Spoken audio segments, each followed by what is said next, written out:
Në mbledhjen e kryesisë së Partisë Lëvizja Socialiste për Integrim, kryetari i saj Ilir Meta e cilësoi respektimin e votës së qytetarit si më të rëndësishme se sa rezultati i votimeve.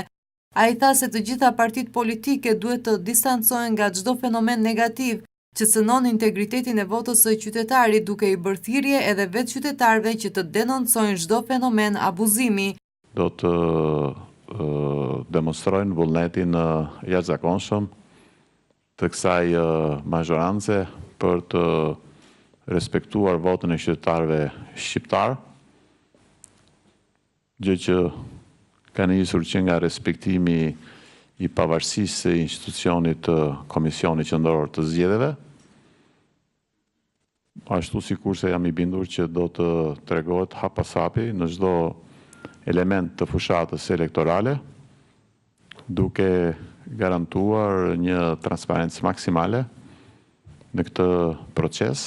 Kreu i LSI-s theksoi se për herë të parë në listat e zgjedhjeve ka barazi gjinore, duke vlerësuar pjesëmarrjen e sa më shumë femrave në politikë.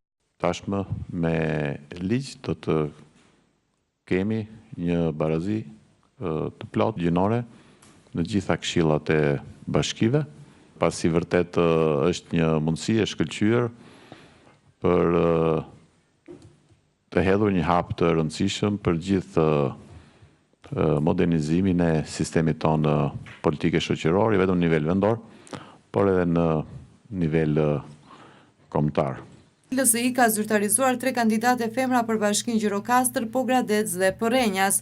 Meta më tej vlerësoi se zgjedhjet e 21 qershorit, falë reformës së re administrativo-territoriale, do ta shkëpusin pushtetin vendor nga varësia politike.